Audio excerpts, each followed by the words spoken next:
Hello, everybody. Good evening. Welcome to Radio Dead Air Tech Q&A. You've got questions. We've got guesses. I'm Nash. Been doing Radio Dead Air for ages and ages. In addition to that, I'm also an IT professional. With me, as always, my producer, Mike Gearman, who also works in IT. If you've got tech questions for us, you can send those to request@radiodeadair.com, like it says right down there. How are you doing? I'm doing pretty good. I wish I could say the same about the road construction people. I've mentioned before they're doing a lot of road repaving out here, right? Yeah. They finally finished paving all the road. They still got to do the line, the lining, the painting of the lines, etc. Yeah.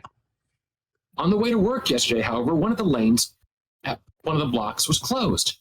I'm like, what's going on? And they were digging up their freshly paved road. And the reason they were digging up just this one portion of the freshly paved road is because they had paved over the manhole covers, which they had not done on any other chunk of the road. Who needs a manhole cover, really? I mean, like, unless you're a Ninja Turtle, who needs those things? They're useless. So, I have been having a lot of fun this week with Linux. And I'm sure I'm going to get comments on this, and I don't fucking care. I converted my media server over to Linux. One of the main reasons was, and it's just one of these stupid little quirks of hardware you can find sometimes. In Windows, Plex would not recognize the TV tuners I was using. I have a couple of, and that could be driver issues. It could just be any number of things. It could be that Plex decided, no one uses those. We're not going to bother. Well, that's the thing. It couldn't find them. Their Xbox for their tuners, Hopgauge,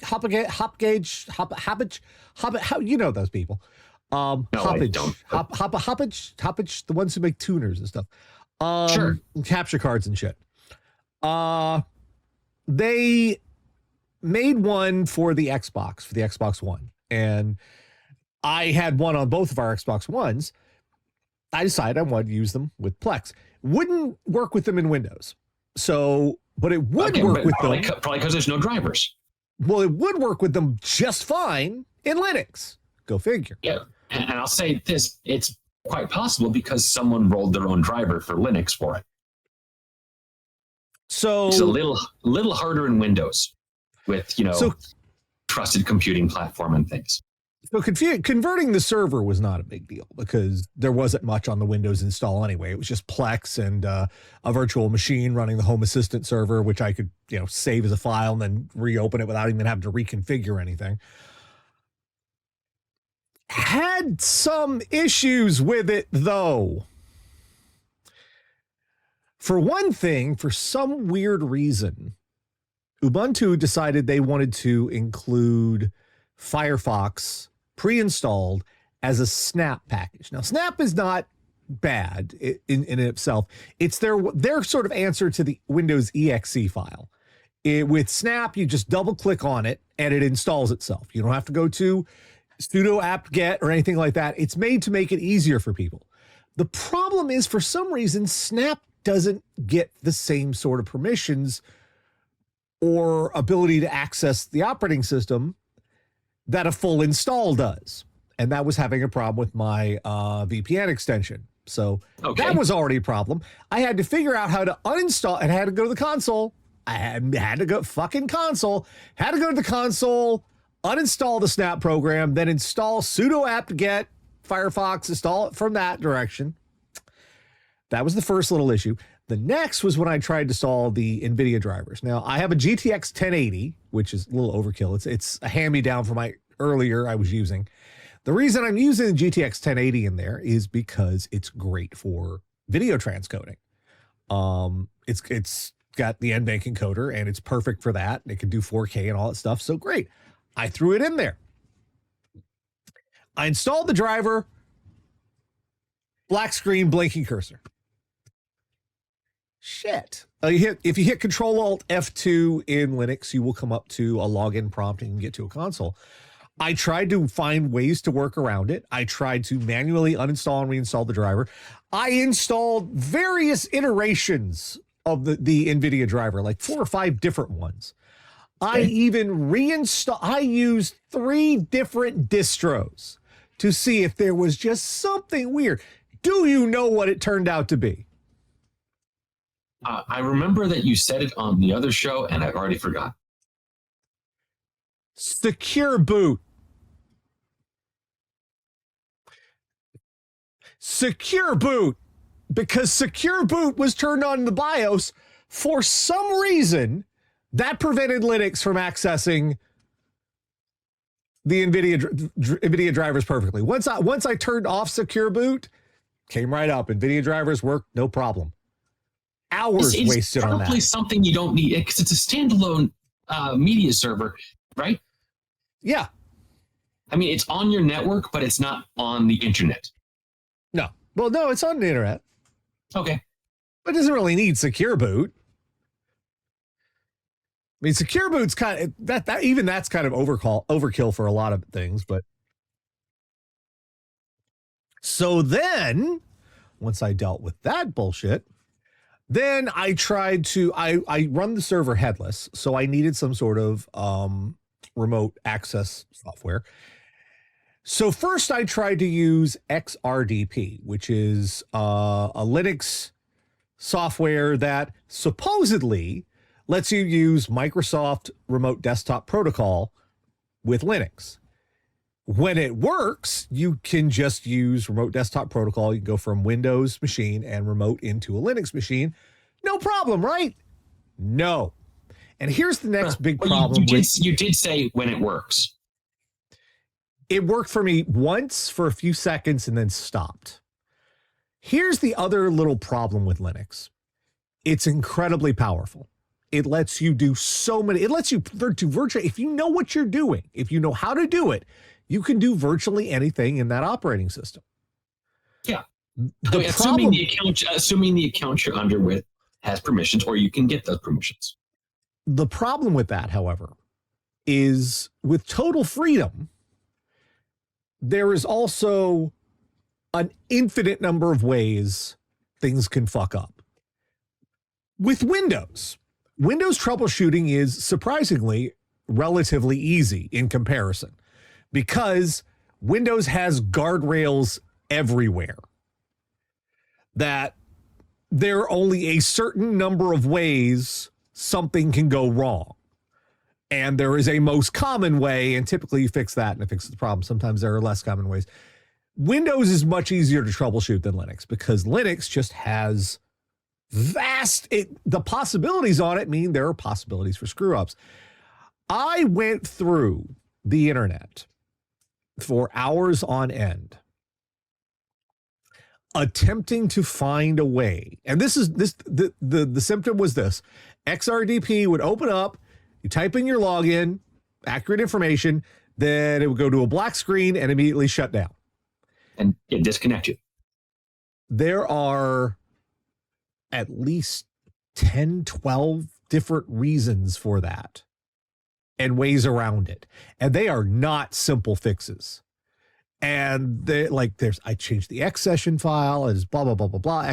I changed the desktop manager. I changed the graphics manager, the desktop environment and all that stuff. It was just, and finally, I'm like, screw this. I'll try another one. There's one called X2Go. It wouldn't work either. I finally had to resort to using something called No Machine. And No Machine's all right. It'll work on virtually anything and let you remote from one machine to virtually anything. Trouble is, it's just clunky and the graphics are terrible on it. It's a pain in the butt. But I have a way to run it headless. But just little frustrations along the way that I have. There are frustrations with Windows, but these were totally different because just they're so intricate and so granular, trying to find issues with it. The good news is it is up and running. I've got Linux Mint XFCE running on there. No problems with that. Drives are all working great. Even though they are NTFS formatted, because that's where all our media is, it still reads them just fine. Those are working. The live television works great. Plex lets me. What I can do now is we can any device that can open Plex. We now have access to our over-the-air antenna through that device. It will take that video and send it to any of our other of our devices. So it worked out. It's fiddly and it's frustrating, and it took way longer than it needed to. But yeah, so let's look at some news before we get to your questions. I might skip that last story this week. It's not a really big deal, and we've got a bunch of questions. We had more questions come in too. So okay. Let's start with the big story this week. So if you're familiar with any musical artist, if you've seen them on social media, if you've heard them in interviews, they'll tell you these days that it's damn near impossible to make a living off of streaming music on, say, Spotify or Apple Music or any of these platforms. One guy figured out how to do it. Between 2019 and 2023, he made $10 million on Spotify. Yes. He made $10 million by computer generating a whole bunch of songs. Now it says fake fans with AI. It's not AI. It's not. Then having bots they were songs. AI generated audio. No, they really weren't. They really weren't. They really weren't. It's not AI generated. I have software that can generate this stuff. It says, hey, you can absolutely use this to generate songs. They're generally not worth listening to, but that's what this guy was doing. Yeah. Because you don't even have to use auto-generated. You could have something that just changed tone every few seconds and put it on Spotify as a song, as long as bots were listening to it. So what he did was he generated thousands of accounts with random names, all See, normally with Spotify, if you use bots to listen to a song or one artist, Spotify flags that because that's unusually productive for an artist. Yeah, usually successful. I'm not saying some artists can't, put out, dozens of songs at once, but putting out thousands of songs in the space of a month is on the far end of the scale. So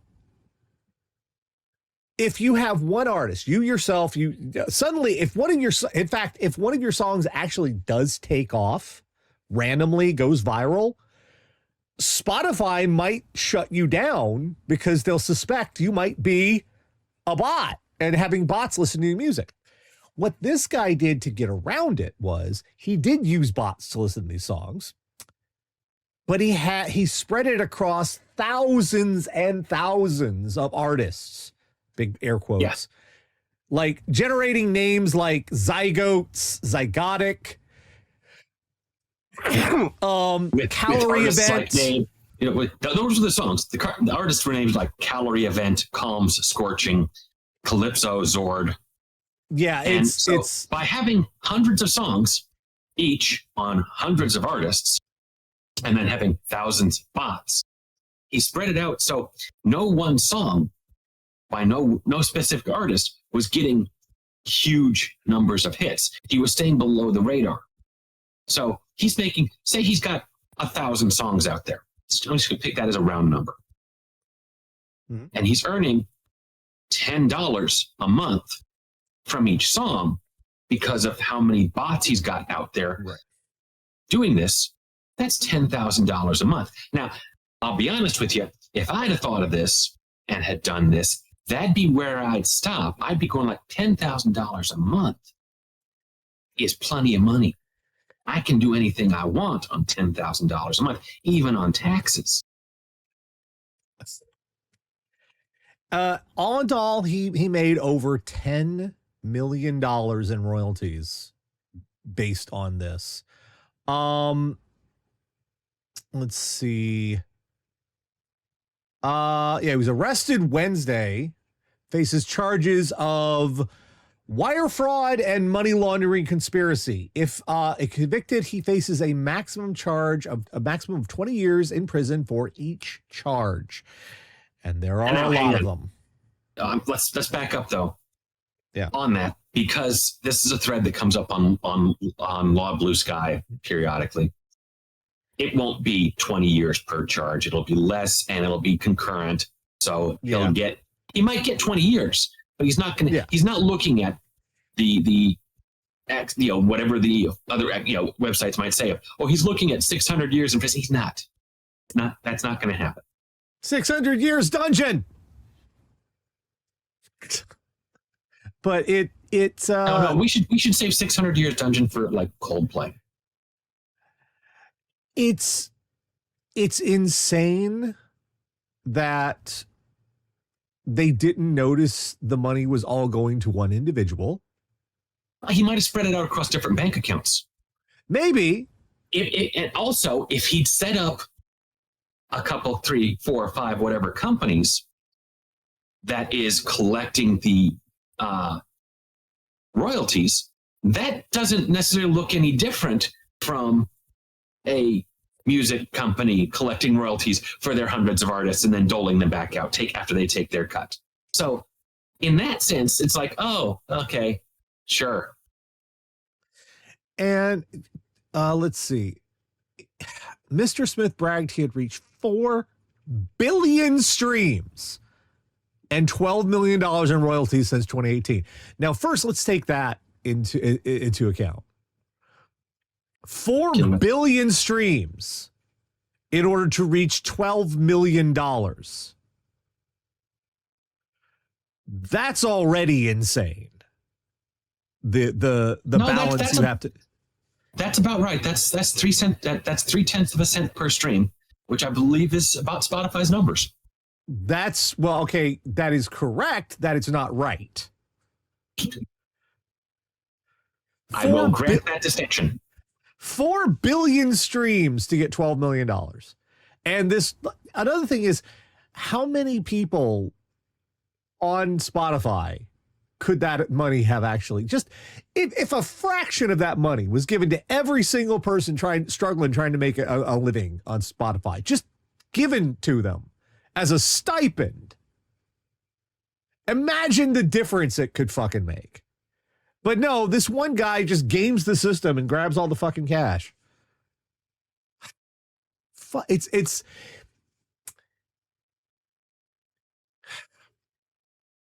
It's also remarkable that we have all of these new technology advances. We have advances. Well, the supposed advances of the past few years. We had cryptocurrency, we had NFTs, now we have AI. All of this is just for crime. That's the main use case for most of this shit, is crime. It's like, oh, we're going to diagnose cancer and you're going to be able to make a movie with yourself. No, you're going to commit crime. That's what it's for. It's for crime. There is no other practical use case for any of this shit except crime. Anyway, got a follow-up. Well, I say it's a follow-up. This is kind of an expansion of another story we looked at a while back. Things have gotten even worse for EK water blocks. And beyond this article here, Gamers Nexus released another video, which it was almost an hour and 15 minutes long, which I started watching.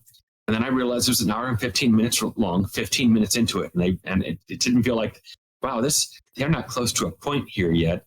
Oh, there's another hour to go. I can't watch this right now.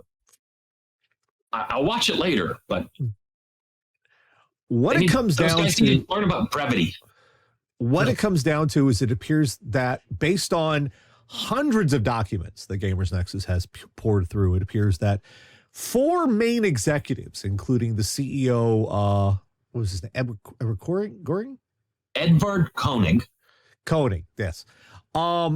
Mainly him. Because of them, the company, which has earned over $250 million, is now somewhere north of $30 million in debt at the moment. Cannot pay their distributors, cannot pay their employees. However, one member of the staff, which was crazy, one of the high-level members, was still being paid 30,000 euros a month, whereas the average salary at EK Waterblocks was 30,000 euros a year. So he's getting paid for 12 people. Yeah. So what it's looking like, so they've, a lot of high level people have left. Head up product marketing, Attila Gobor has gone to Noctua.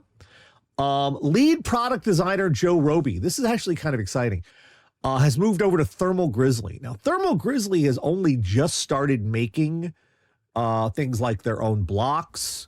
And although I will say that Koenig has now threatened to sue at least one of those two companies for poaching his senior executives that he wasn't paying. I don't disagree that he wasn't paying them. I'm just saying he doesn't have the money to pay his people, but he does have the money to sue. Fantastic. Does he though? So they've also they lost their head of PR to Height, the Height Y70, the case manufacturers. Head of PR went over to Height. Joe Roby at Thermal Grizzly is interesting to me because it will be interesting what he makes. If he was the head of product design, EK did have a lot of interesting designs, especially in the later years. While it was a pain in the butt to get the water block off the motherboard, it had a way of, instead of driving the screws downward to implant them in the motherboard to get the water block attached to a backplate or whatnot, what they came up with was you put the screws in this way, with going from underneath into the water block from below, draw it down. Not only are there no screws on the top, but it levels out the stress on more evenly, instead of having the points come, instead of having the pressure downward 4 different directions, pushing down, they pull onto the CPU, which was a nice design. And Roby was responsible for that. I'd like to see what else he comes up with. I want to see Thermal Grizzly move more into water cooling than they have. Like, so far they have one direct eye water block that I'm aware of. I know they're working on some other stuff. They're obviously working on way more things here. So what's going to happen to EK? They're 30 million in debt. Gamers Nexus went through their financials, improved. There is no reasonable way they can earn their way out of it with their current expenses and payment. They've lost over 40 members of their staff, either due to outright quitting or redundancies. They had a U.S. branch. It was shut down because they stopped paying taxes, local taxes in Texas. When you can't pay the taxes in Texas and you're a business, that says something. That's like saying, man, I'd like a gumball, but where am I going to find 25 cents? So what does this mean going forward? Well, for the enthusiast space, this is not as bad news as it could have been. For one thing, custom water cooling has become more and more niche. Yeah, because you can buy an all-in-one cooler that basically does the job just about as well. You basically got to be the kind of guy who wants to do this. It's just. I mean, they've got to be you. Yeah, and we're talking. Like Thermal Right has gotten to the point where they're offering 360 millimeter all-in-one coolers for $50-$60 a pop with like RGB and all the stuff. And those aren't the best water coolers, but they're really good and they're really cheap. The main advantage to water cooling is efficiency and silence. You can make a water cooling setup very quiet and perform the same amount of cooling that a very loud system would have to do. It's also and for efficiency. Less power, usually. Yeah, for less power, because efficiency comes in handy there. It's really good. This is where it's going to be kind of an issue. Their server water cooling products, they're pretty much the only people who make a lot of those. And there are servers that are not AI that need that. Yeah, but if they go out of business, someone else will step into that space. We'll see. Someone else will have to. Maybe whoever buys up what's left of EK, because it looks like EK Waterblocks is headed toward bankruptcy. It's not going to be a functional I suspect we'll be talking about that on another episode in the relatively near future. And even if you still want to get into custom water cooling, whereas the prestige brands like EK Waterblocks, their prices are sky high. Corsair, which has pretty much, they priced themselves out of the market with their most recent iteration, the IQ Link stuff, the pump for their newest pump reservoir, you have to have the IQ Link setup connect to run the pump. It doesn't run off a standard PWM and Molex or SATA. No, it has to go off that little box. All the RGB runs off that pump. The fans have to run off that. And there's a premium on that stuff to the point where who's going to pay for that? No one's going to buy that. It's another case, I think, of jumping into the market too late. Yeah. Well, no, they thought they could lock people into an ecosystem. And you also have companies like Bits Power and Barrow that make lots of fittings and blocks and stuff super cheap. They are not the most prestigious and high-end looking of things, but for my 4080, I picked up a Barrow water block, and it was very cheap.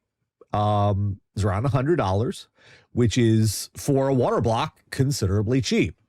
Like most water blocks, like EK water blocks, were like $200 or $300 just for a CPU block, and they weren't performing any better than some of the older stuff. So there is a place for this, but they treated this so stupidly, and it's very frustrating.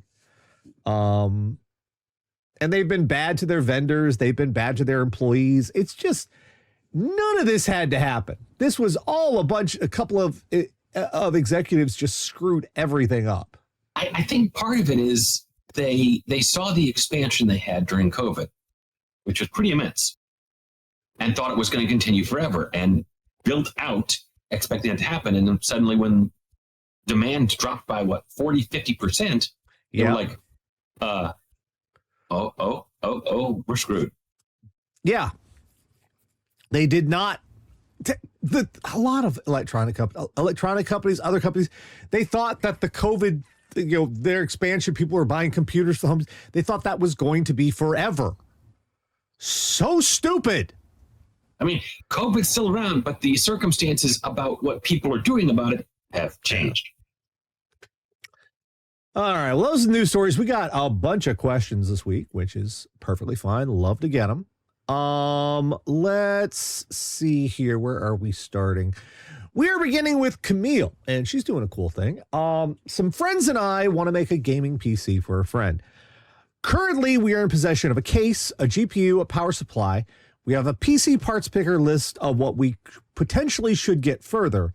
Is there anything in this list that we should add, remove, or change so the PC is future-proof?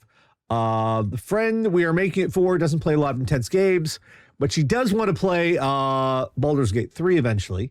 Take budget into consideration as time passes. Slight setback for the GPU. The friend who owns it won't be able to give it away unless he's able to buy a new GPU to replace that one. So we definitely an alternative GPU if he's unable to do so. All right, let's look at this list we have so far. It's not a bad list. It's pretty good. It's got the 75. Well, not the 75. You got the 7600X, which is these days that's sort of the starting point for most people's builds these days. It's a good solid starting point. Thermal Right Peerless Assassin, yes, excellent piece. Although you might want to check for coming up there. Yeah, I know the Peerless Assassin 120 SE. That's a pretty good one. I think they have a revision you might want to dig around. It's hard with Thermal Right because they release every month. They release 300 different coolers. Yeah, with different names. Yep, at the same prices. It's weird. Now here's one of the ones where I think you might want to reconsider, and the price alone is just that Republics of Gaming Strix B650E for $300. No. You can get a B650E for easily what, 50 or more or less.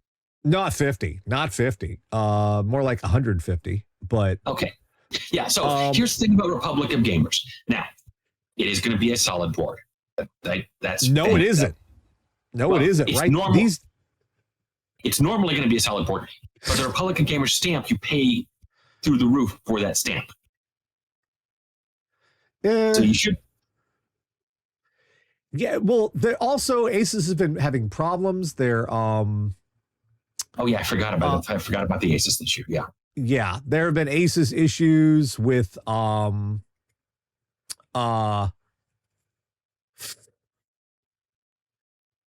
a minute, what do you mean no compatible items? What's the problem? Oh, is it the RAM? That's DDR5. So shouldn't be the RAM. Yeah, why is it that B650E? What is the problem there? Because there are definitely ASRock boards.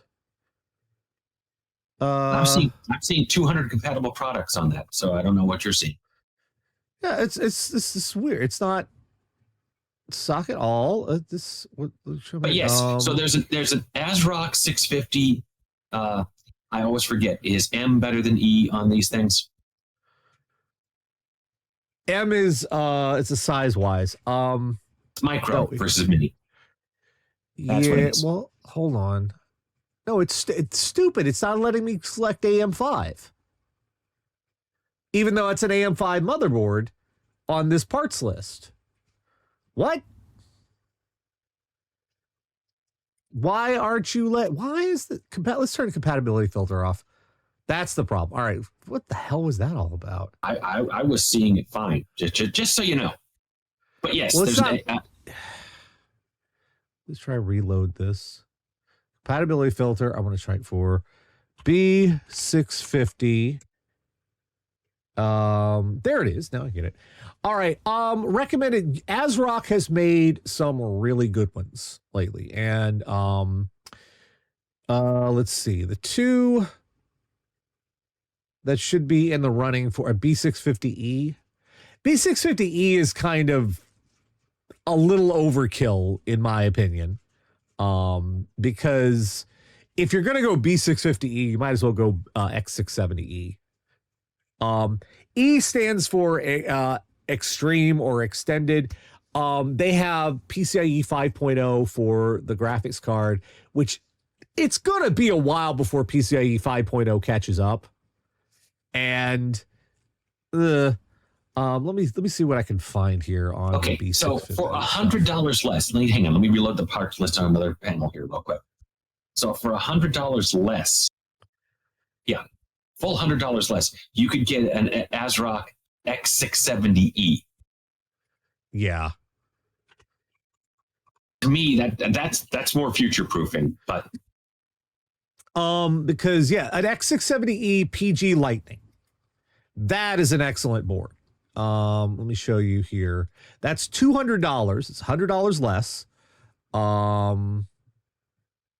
And it will definitely serve the purpose for this. It will be overkill if you want future proofing. This will be future proofing. And that frees up $100 for your graphics card budget effectively. Let's see. The Corsair Vengeance, that's perfectly fine. DDR5 4800. What? No. That's a problem. Let's fix that. DDR5, you want to get at least DDR5 6000 with a Ryzen 5 7600. So and you can get DDR5 6000 same price about. Well, $18 more. But we just saved $100. So let me see here. Now the disadvantage of the Corsair Vengeance I'm looking at is that it's RGB. Maybe you don't want those. But strangely, the RGB is less expensive than the non-RGB. Let's see. Well, there is let's see, price by price. Lowest to highest, what you got. And you're wanting to get how about 16 gigs or 32? All right, 32 gigs. 32. Let's see here. 32 gigs. That's 2x16. And there are a lot of options you can get for that. Team Group, $85. G-Skill, $89. G-Skill is excellent maker of Team Group, G-Skill. They're pretty good. You also want to try and find the CAS latency, the CAS latency, not just the DDR6000 that you want to look for. You also want to look for a CAS latency as low as possible. In this price range, you want to see if you can find out with a CAS latency of 30. That means not only is the RAM fast, but the speed at which it accesses it's complicated, but let me show you here. Team Group, T-Create, Expert, 32 gig, CL30, DDR5, 6000. Perfect. Team Group's fairly reliable. So out of the box, this will be doing a great job. No RGB on it. If you don't want RGB, no RGB, no problem. Your two, I know she had two SSDs. And a better idea here might be to get 1 4 terabyte SSD. Western Digital is a good alternative to Samsung these days. And let's see, go to the storage list. Set these capacity to there. SSD. And it's a price. Now you do have to be careful when you want to look for SSDs M.2, because some of them will be like, oh, that's cheap. Like there's like a couple of this list that are $200 or so. The tricky thing is those cheaper SSDs actually don't have any DRAM on them, which makes them a little bit slower. Not as slow as a regular hard drive, but they will be slower as a comparable M.2 SSD that's got that little bit of RAM for buffering on it. Without the RAM for buffering, it relies on your system to do the RAM buffering, and that's going to be a little bit slower. Let's see on that list. Let me see. There's a Western Digital that I saw. It was just under 300, if I remember right. Where are you? Was it over? Did the price change? The price might have changed. or Western Digital Blue. I think the blue was the one I was looking at. Let's see, the SN500. I'm gonna double check and see if that has. I'm just gonna say the one thing I find annoying about ASRock, if you go to their website and you look at the specifications for their motherboards, yeah, they won't say which version of M.2 it is necessarily, but they will say the speed, and you've got to know what that speed is. Yeah. Okay. This one doesn't have DRAM. You have to be careful. You have to pick one that actually does have DRAM included. I say necessarily because it seems like ASRock has at least two people who update their specs, and one person puts that down and the other person doesn't. Here we go. This is the one right at 300. This Western Digital Black. Let me double check and make sure. Pretty sure Black all has DRAM on it. If it says 7300 speed, yeah. So I'm going to double check on this. So to make sure I'm telling you right, because you want to make sure they have the whatever. Does it have a DRAM cache? Let's see.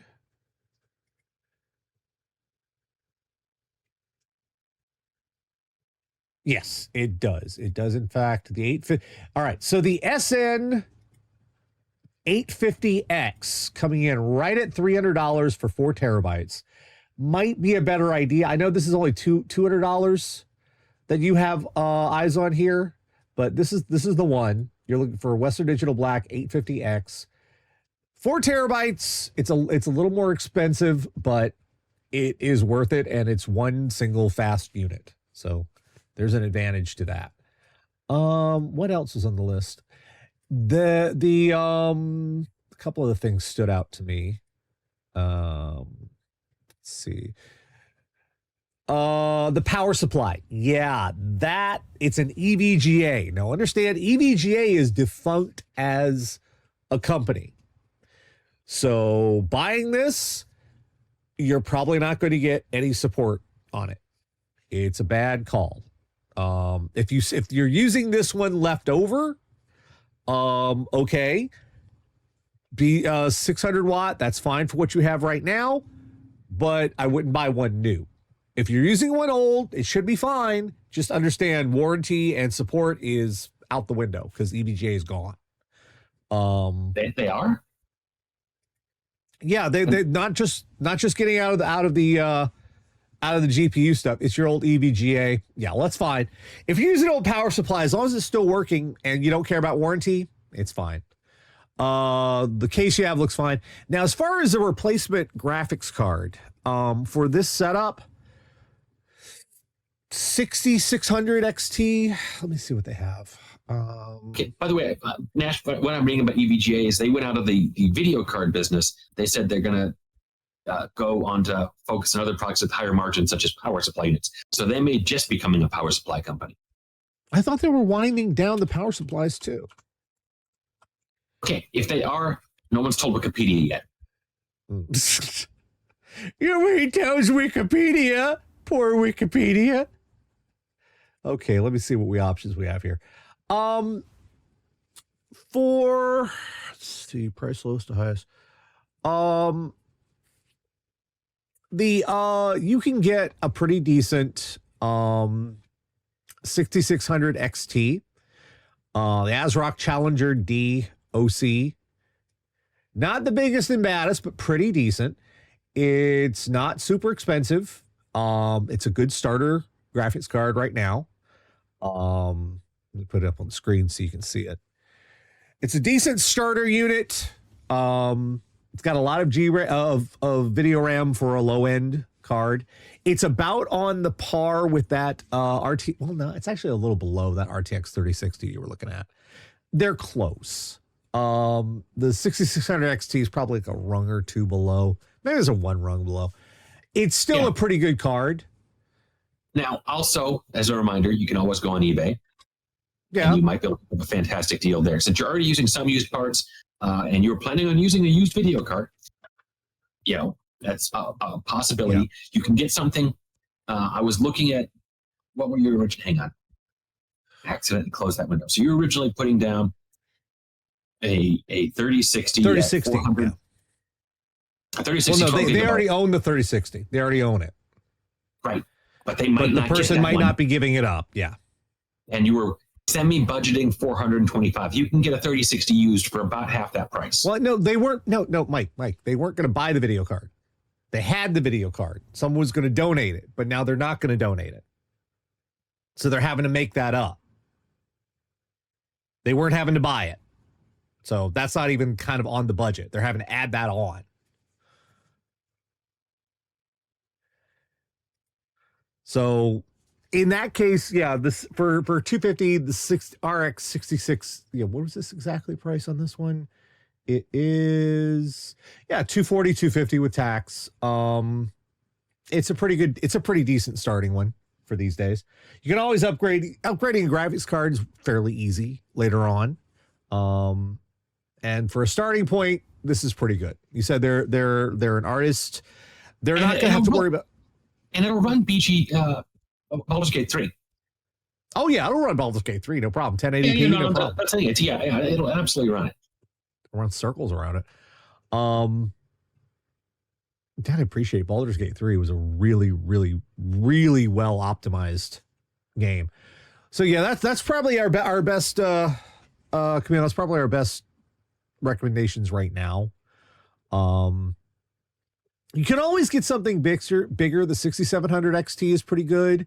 The 7600 is a little bit up above that too. But then you're getting into the $300, $400 range, around like $350, $450. You're getting a little higher up. What is the 7600 at right now these days? Because that's technically the new entry level. It isn't really, but technically it is. At least performance wise, it's not. But 7600. You can get one from Gigabyte for $265. Really? No, it's only the 8 gig. It's only the 8 gig version. Well, it's a 7600 non-XT. That's not a bad for $250. That's not a bad deal. And the XT is $320. Yeah, that would actually be better, I would say.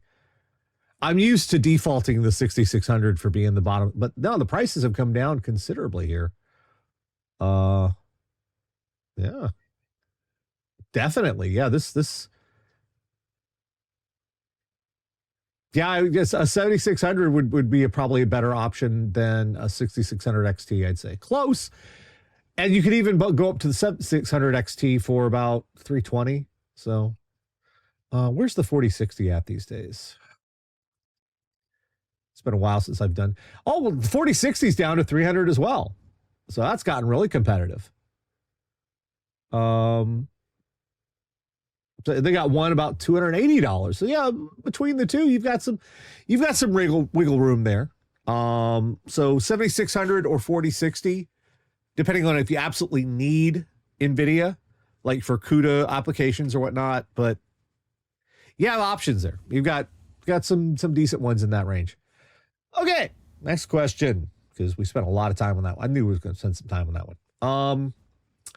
This is from Andrew in North Carolina. Hey, Nash mentions to be working on a live TV add-on to his media server. I just wanted to know if he had any good antenna recommendations. We're probably not doing a media server, but we don't have cable TV, just internet. I was wondering how much it would be worth it. Okie dokie. Well, it's a little bit more than antenna recommendations. There is more to it, as there always is. First of all, let me show you something. Absolutely do not buy this antenna, okay? Absolutely do not. Do not.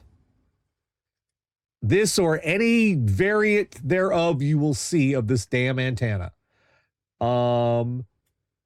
You can tell it by its shape. Yeah, I've got it on screen right there. All right, you can see it. You can tell by its shape, this thingy right here. This outdoor amplified digital antenna, and it's got a rotator, and it comes with a amplifier plus rotation. It's powered. It's so neat because you can automatically rotate it to find the signal.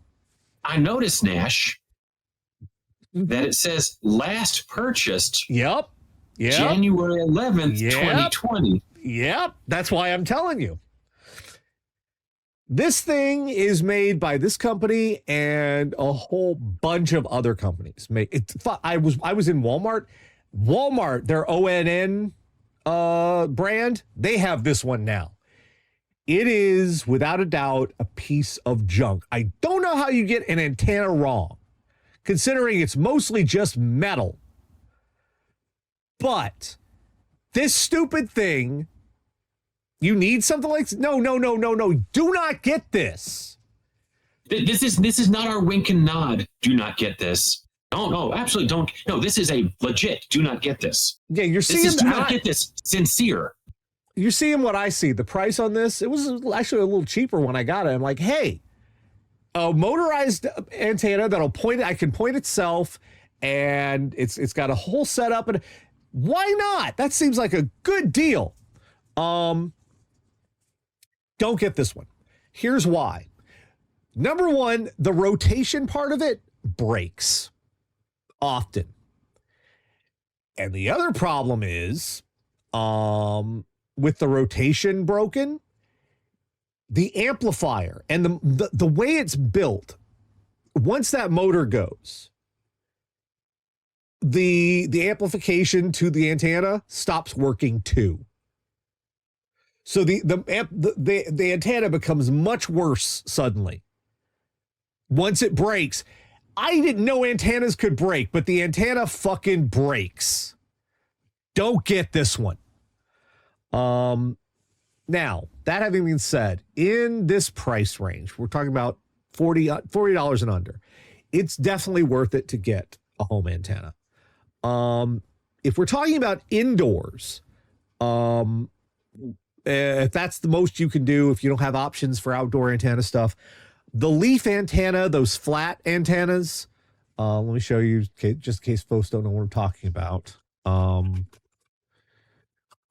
They have been relatively, by Mohu and others that make variants of them. The Scrabble companies, as I've referred to them on the show, where they go, oh, we need to rename our company because we did something that Amazon didn't like. So they reach into the Scrabble bag and pull out some characters.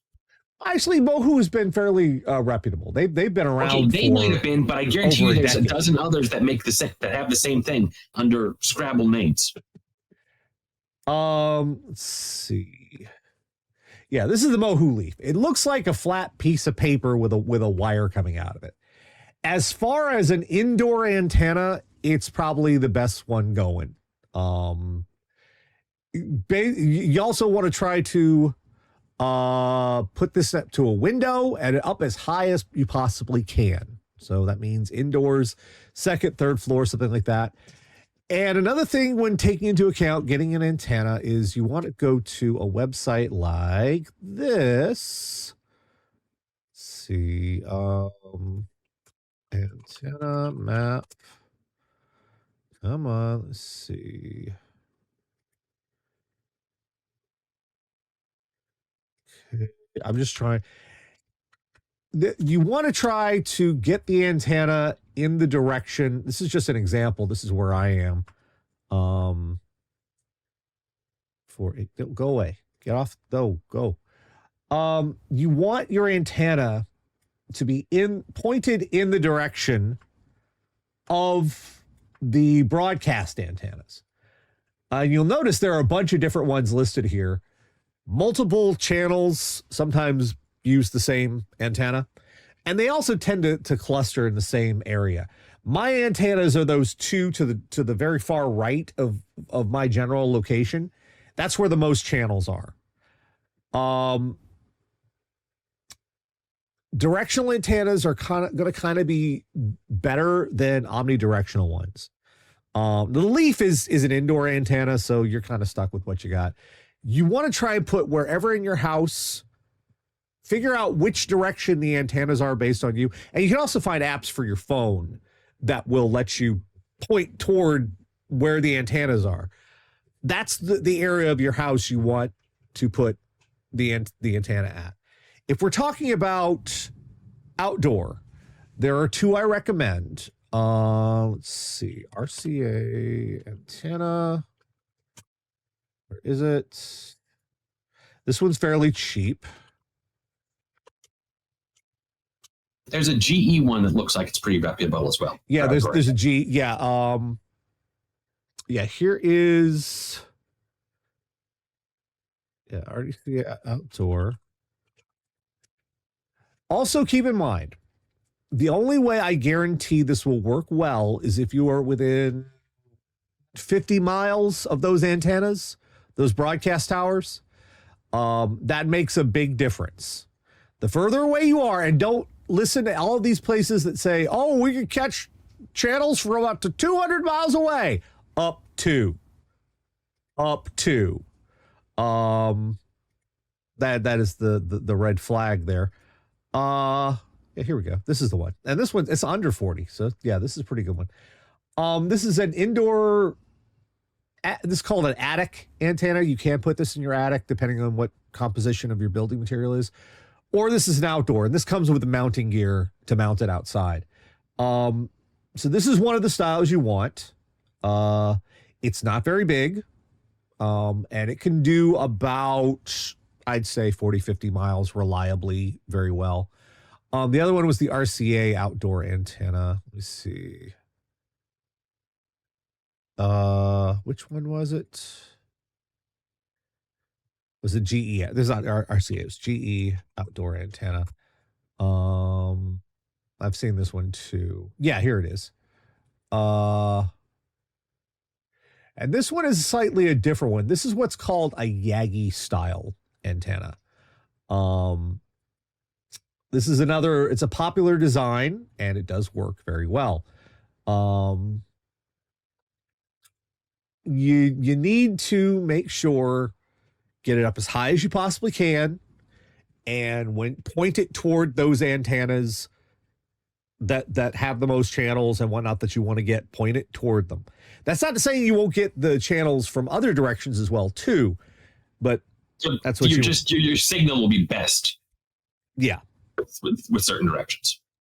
Also check out, and I don't mean the actual the channel numbers on TV. I mean the channel numbers they're assigned at the antenna. Anything 13 and lower is very high frequency. Those are harder to pull in from distance.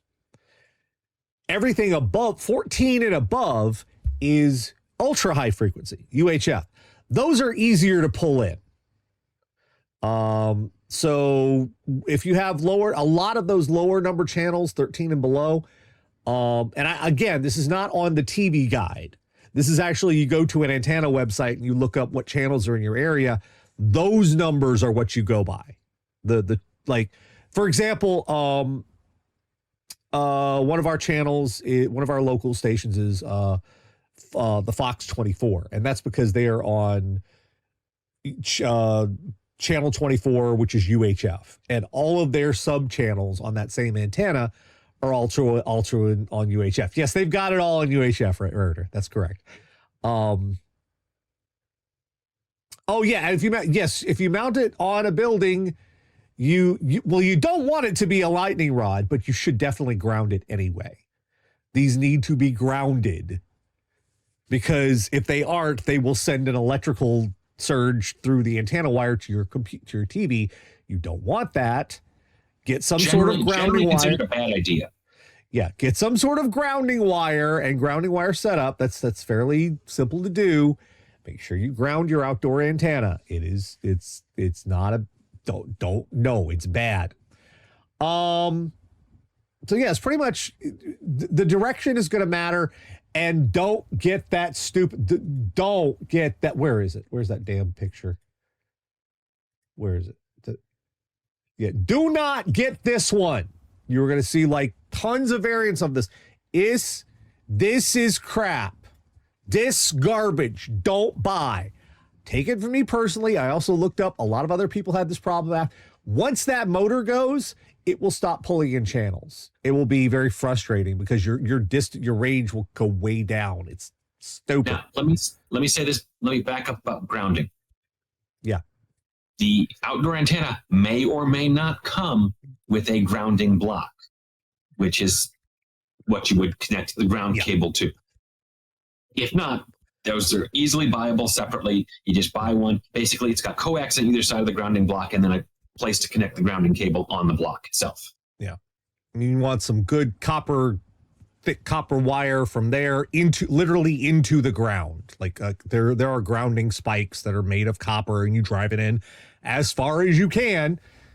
That's how you ground it. Okay. Please check where your external wiring in your house runs, as well as gas lines, before driving said copper spike into the ground. Because otherwise you could appear on the other show. Otherwise you could be, very electrocuted, or you could puncture a gas main, which is even funnier.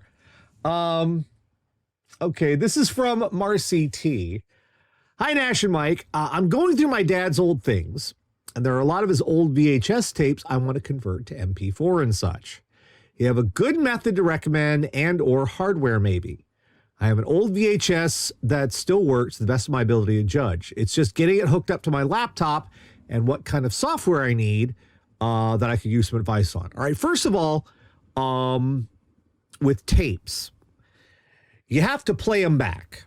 That's the first thing. So whatever you record it with, it's got to be a full-on play the whole tape through to record it. With a VHS tape. So that in mind, for capturing this, I'd recommend OBS. Absolutely, that's what I was going to say. Once you set it up as a source in Windows, OBS can read it. I record this show in OBS. Lots of people use OBS for recording. It's free and it is very efficient and it works great. So for recording, simple, easy, record with OBS. As for the hardware, what you need two things. You need a USB capture device, which those are fairly common. How much is Elgato's Cam Link going for? Because that was a fairly simple one. You can actually get it down to one device these days. Does it have like the composite and all those connectors on it too? Yes. The one I'm looking at on Amazon, I just typed in convert VHS to digital. And I looked this up earlier. The first two links I saw were for $160 and $200 items. I'm like, that's ridiculous. Right. And the third one was a composite and S-video adapter to USB. That's an Elgato, yeah. That says, by the way, you need software. We recommend OBS. Was it the Elgato one? Elgato video capture? This is VIX LW, but I'm assuming Elgato does the same thing. VIX LW. I don't know. That's not even on my list yet. This is just my local Amazon search. Your Amazon search may differ slightly. Yeah. Wow, they've got one here for $12. I don't know if I can recommend that one. Yeah, no, I saw that one too. That's it. But Elgato has one, I believe. Yeah. Elgato's if you're not going to use this for anything else, then getting one that comes with the composite is fine. Because I see there's one for $50 with a $10 with 10% coupon, other stuff. Something like this, one of these capture devices. If you are thinking about you want to keep a capture device for later, what you can do is you can get one of these, which is a HDMI to is this the converter? Yeah. AV converter, HDMI converter first. This turns composite input into HDMI output, which is what you need to get things off the VCR over to a capture device. And for that, let's see. I like Elgato's Cam Link. It is pricey, but if you want a capture device that you can have for later and keep using for other stuff, I tend to use a lot of Elgato stuff myself, so I'm kind of I like what they make. Yeah, there it is. That's from Best Buy, but you can also find these used on eBay and still in decent shape. These are about as simple as can be. They've got an HDMI input. They can go up to 4K, and they have a USB 3.0 output. So you get this. This is only if you're going to be doing other stuff you want to capture later. If you don't, just grab one of the cheap ones and then record with OBS and you'll be fine. If you do, then go with the Elgato Cam Link, get a HDMI to composite adapter, and you'll have something you can mess with later if you want to have a capture device. And like Daryl in the channel saying, Elgato has resale. Yeah, so you can sell this on eBay and get back part of your, the price of that you paid for it. All right, you got one new one came in. This is from Colin. Hello, Nash, Mike, and assorted floofy things. Quicker question today than last time. I want to upgrade my hard drive to a solid state. I have one of these right now. I need something at least as big. Hey, we were talking about this earlier. Seagate Barracuda 3 terabyte, 7200 RPM. Motherboard can hold additional M.2, so either M.2 or SATA will work for you. Well, we just showed you there are a couple of 4 terabytes. You're not going to recommend M.2 in this case. Yeah, SSDs do not go in like with regular with the old style hard drives. You could have like 500 gigabytes, then 1 terabyte, 1.5 terabytes, 2 terabytes, 2.5. They don't do that with SSDs.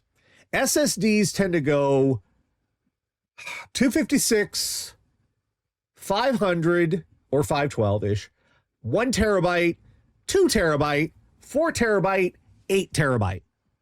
There's not a lot of in between with those. Yeah, I know there are. It's very much easier for them just to double the number of chips and go that way. Now, if this is Colin, are you in the channel with us? Because if this is a data drive, remember earlier we were telling you not to get one of the SSDs without DRAM? If this is just for data, then getting one of those 4 terabyte drives without DRAM, those cheaper ones around $200, that's not a bad idea. Because if it's an OS or a gaming drive, you want to have the DRAM on it. But if this is just a data drive, it's going to be slower, but it'll still access incredibly quickly because that's just how data works on drives. I would recommend if you want to save some money. Otherwise, that Western Digital Black, the SN850, what was it? The SN850X, 8 terabyte, or not 8 terabyte, 4 terabyte.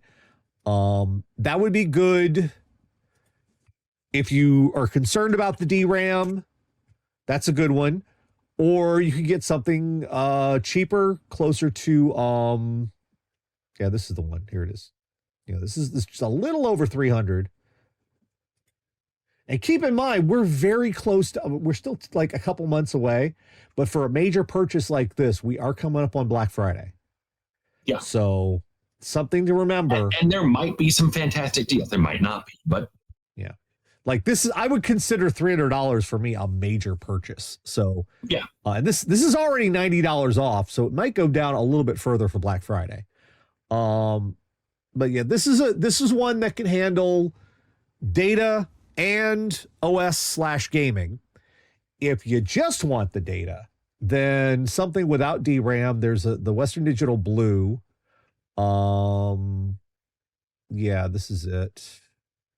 Or heck, there's a couple other cheaper brands. Go with the A50X. Okay, yeah, that's what I'd recommend because yeah, it'll be fast. You can install games too. It'll be a little bit faster. So.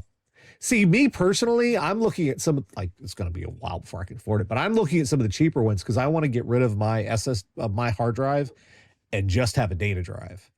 And the only way to do that is I need 2 4 terabytes and $200 ones, but that's a ways off. I can't really afford. Maybe see about Black Friday after we get other stuff taken care of. We have so many bills and shit. And we have cats everywhere. Anyway. That's going to do it for us for this week. I got one small piece of late breaking news.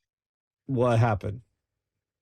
A judge has cleared some of the Twitter users to file class action against Twitter employees to potentially be class action against them because they were over 50.